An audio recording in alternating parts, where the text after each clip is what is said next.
What up, everybody? It's your boy Aaron coming to you from First and Faithful. Hope everybody's staying safe out there, taking care of themselves, and taking care of each other. Now, in today's video, I want to talk about an unintended consequence of the George Floyd murder, and that is the possibility of the return of Colin Kaepernick to the NFL.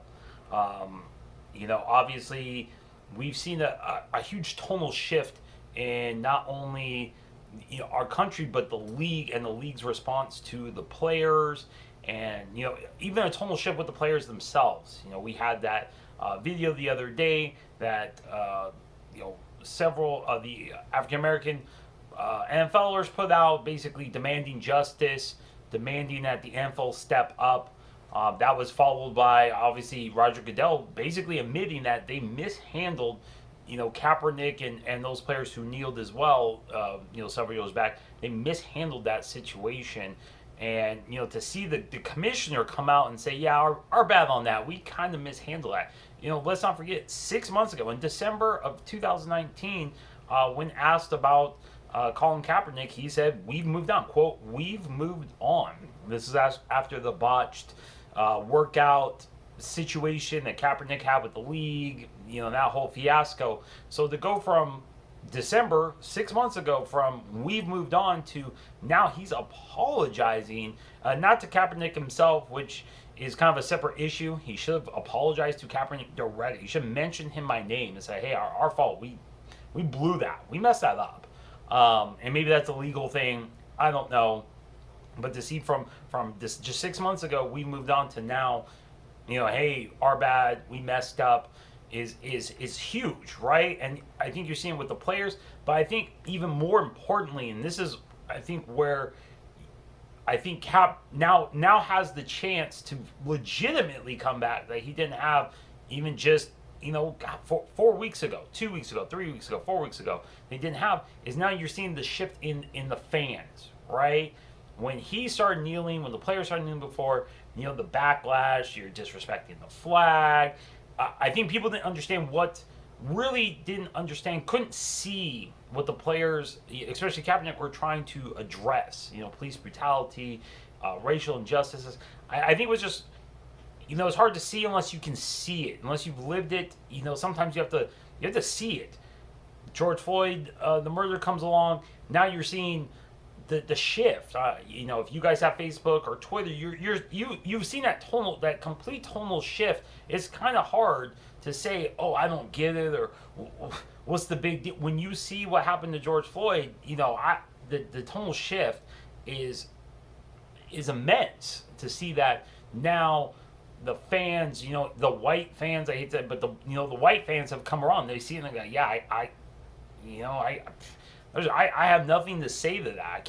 I can't rebut that video, that terrible, tragic video. You can't rebut that. And now you're seeing that, even the fans who do try to do that whole, oh, well, but, are being shouted out by their peers. And I think that's huge. And you see, and I think that's the biggest thing. You see the fans have that tonal shift. It's great that Goodell says that, but I think more importantly, the white fans have to have that shift. You've seen that.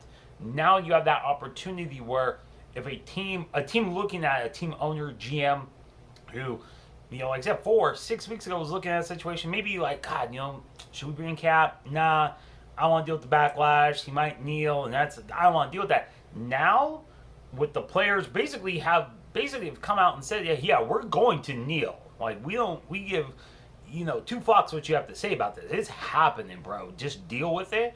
I think it's changed the dynamic now, that now as an owner or GM, if you thought about bringing Cap in, and before the thought was, I don't want to deal with the bad press, the bad publicity, the fans. Now it's like he's not by himself or one of a few like he was before. He's one of many. He won't be, there's a good chance, 99.9%, he won't be the only one kneeling on your team. It's going to be not just him and maybe one other team or two. It's going to be the whole team. So he won't be by himself. He won't be on that island by himself. He'll have his peers with him. So I think that changes, like I said, that changes the complete tone of everything. You said, Drew Brees, you see his comments about the flag, and how he feels about people kneeling, and then the backlash, and then him apologizing basically every which way you could. A statement, a video. I'm surprised he didn't do a podcast and buy airtime. Like, just, and then for him to then also on top of that respond to President Trump, who had backed him and said no, kneeling is bad, and to have Breeze tweet right back at them, or right at him, I shouldn't say right back at him, but at him, and say, no, this isn't about disrespecting the flag. I didn't understand that. I understand that now. It's time we understand that. It's time we move past that. At this point, debunked 8 ways from Sunday, easy to say, you're disrespecting the flag. We moved past that. So please move past with us. Let's solve this problem. You're looking at the flag and not looking at why people are kneeling, and that's a separate issue. I don't do politics here, but that's a separate issue. So I think you've seen that shift. You've seen Drew Brees and Aaron Rodgers, and I hate to say the white leaders, but the white leaders in the league, the quarterbacks, the guys who make the money, the franchise players, the guys who have a multitude of rules designed to protect them, are standing up with their black brothers on their teams, and the coaches are coming out. Kyle Shanahan, great. He had a great. If you missed it, I'll link it below. Had a great talk with the media that he did, and he addressed his experiences growing up, with his African American friends, and kind of recognizing what the problems there, and and his perspective, kind of from a coach's perspective, and someone who gets to see, his white players and his black players, and players of all different backgrounds. You give them in the locker room, they have a great locker room, and they have to work together, and that brotherhood that they form, and kind of seeing, I would say, that ultimate where everybody loves to be, and I think most people have those kind of stories. Like you work, if you're African American, you work with white people, or you work together and you're friends, and that dream to which we all aspire to, where that is the commonplace way of doing it. So you're seeing the coaches speak out. Anthony Lynn spoke out. You saw Hugh Jackson actually said that he wanted to bring Kaepernick in, and was basically, I won't say voted down, but basically told no, and they ended up drafting Deshaun Kaiser instead. Obviously, that didn't work out very well. So you've seen, going into that whole, Kaepernick was blackballed thing, and the reasons behind that, and I just think now the tone, the shift has happened to where it's not the issue it was, or it was, like I said, even just 4 weeks ago. If you said bring Kaepernick, it was like, you say bring Kaepernick now, depending on the team, that city, it's a different story, and I'm hoping, I'm hopeful that now, with the commissioner kind of changing his tone, and hopefully the owners, and with the support of his player, his fellow players, maybe Kaepernick gets a shot. I'm not saying he should be a starting quarterback for every, that's not, but I think we all know he got blackballed. I don't think there's any way around that. And now hopefully he gets a chance. He's still young. He's 31. He hasn't played for a couple of years. He in theory should be fresh. He's obviously kept himself in shape. Anybody who watched his workout, he's kept himself in shape. Obviously, it's going to depend on, in terms of teams he could come back to. Like, I made a list. If we're talking about starting jobs, like right now, teams I think he could walk in and compete for the starting job right now. I think you got Chicago. Trubisky is. I'm just out seeing from Trubisky. Maybe he turns around, but obviously he brought in, I think, Mariota and Foles. Like, I think they're moving on from Trubisky. I'd love to see Cap get a shot there. San Diego, Tyrod Taylor is in there. You have the African American coach and Anthony Lynn. San Diego a little more accepting of that. I think culturally wise, so that would be a good spot. Carolina, you have Teddy Bridgewater, who has been a good backup, but and did all right for the Saints last year as a starter. He won his games. I personally think Cap with a full off. I think he would be better than Bridgewater. Bridgewater is safe to me. I think Cap could give you that explosion, explosive offense. That's personal opinion, but someone who he could come and compete for that. Indianapolis, I know you have Phillip Rivers, but obviously he's not the long term. He's not, again, that's a place I think Cap, comes in maybe as a backup and then you transition. Frank Wright is a very good offensive mind. Worked with Brissett. I think you could. I think Frank Wright is smart enough to figure out how to use Cap correctly. Maybe the Raiders. Derek Carr. I don't know how much Gruden likes Carr. I think maybe it's time that they kind of, it seems like they're going to move on. We'll see what happens with that. But, I think Gruden, another guy who could get the best out of Kaepernick, I think. And Jacksonville, I know you have Minshew Magic, the mustached one. But again, it was his rookie year. He had moments, flashes. Does he make that jump? I think it's so hard to say whether Minshew will be that next guy or not. I think that's a great place. Obviously, Mr. Khan is the owner, a minority owner. I think that would be a good spot as well. And then as far as kind of backup situations, Arizona would be, they have Brett Hundley, kind of a Kaepernick-esque, statue and just kind of what they do. I think Kaepernick would be a fantastic backup to Murray, someone who has a lot of experience starting. I think that'd be just a good place with Kingsbury. That would be a good spot for him. Let's see, Washington with Dwayne Haskins. That may be a compete for a starting job kind of scenario, but just, obviously I think Haskins is their guy, so that's why I put more as a backup spot. Baltimore is the ultimate. Of every spot possible, Baltimore is the perfect position. You have Greg Roman, who was the OC when Cap was there, going to Super Bowls, NFC Championship games. In theory, Cap should know his system pretty well.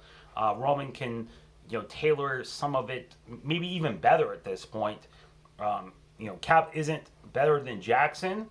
I think Jackson he's just obviously MVP, just another level, but as a backup, I don't know who would be a better backup, especially in that particular system. Obviously, you have John Harbaugh, Jim Harbaugh's brother. You have Baltimore, which has a huge African American community. I just everything slots perfectly there where I think he could go. He'd be accepted. He'd be a great backup if, God forbid, something happened to Jackson where you need someone to come in and play 3, 4, 5 games. Cap could come in and be competitive. Win you 3 to 4, maybe depending on how that worked out, but someone who could come in, he wouldn't need as much time, with the playbook, especially with this weird off season with COVID and everything. Someone who he could come in and not have as much of a learning curve because he's familiar with Greg Roman's system. Maybe after some of the terminologies change, but by and large knows the system. So that would be really the ultimate spot. Seattle would be another good one behind Russell Wilson. Pete Carroll obviously came out and threw a lot of praise to Kaepernick this week regarding him taking the stand and basically being that first guy. And Carroll's very complimentary. I know there was a rumor or it was reported that Kaepernick was going to come in and work out, but that was taken away because he wouldn't guarantee or promise that he wouldn't kneel. So they basically rescinded the offer. I don't know if that was ever really confirmed. It was reported. I don't think anybody ever on Seattle side ever came out and said, yeah, for sure that was it. Obviously, again, things have changed. The statements from the coaches have changed. So, obviously, in Seattle behind Russell Wilson, another really good spot. And again, a culture there in Seattle that your fan base would be accepting of him. I think that's one of those places that wouldn't have an issue with Kaepernick. So that's not. And Houston, Bill O'Brien, worst GM in the league probably. Obviously with the Hopkins trade, and as a player personnel guy, hot garbage. But I think he's someone who is a pretty good offensive mind, could do a lot with Cap backing up Deshaun Watson.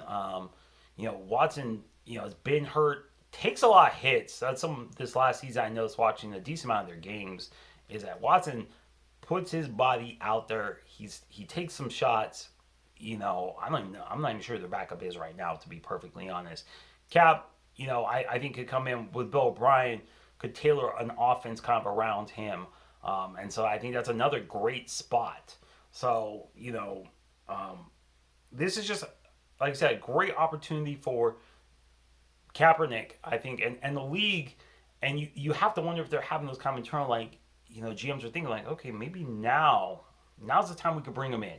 Now we can do it. The fans will be behind that. We don't have to worry about the backlash, the anger and the letters. I'm never watching the NFL. All that is that is going to be a very, very, very, very, very small minority. And so again, now hopefully the opportunity to bring him back. And I know I would love to see him back. He's one of my favorite players all time. See, he's behind me. I got a couple of action figures. I got the stand up. I got the jersey. Cap was one of my was and is one of my all-time favorite Niners, even though he's there for just a brief time. I just loved what he brought to the game. I think everybody who watched him just loved, what he brought, the athleticism, and just the playmaking ability. I just love to see him back in the league, just period. I think he brings something. So that's it. Let me know what you guys think in the comments below. Hit me up. You can hit me up on Twitter, First and Faithful. At Twitter, it's 1STN at first 1STN Faithful. Hit me up on Twitter, but leave a comment below. Let me know what you guys think. If you think I'm right about him possibly coming back, and then what teams you think he would be good on. Or if you think, look, the ship has sailed, he sucks. That's an opinion some people have expressed that he's just not good enough to be in the league, period, regardless. So, like I said, leave me a comment below. Let me know what you guys think. Like, share, subscribe. Thanks for tuning in. This is Aaron. This is First and Faithful. Have a great one. Bye-bye.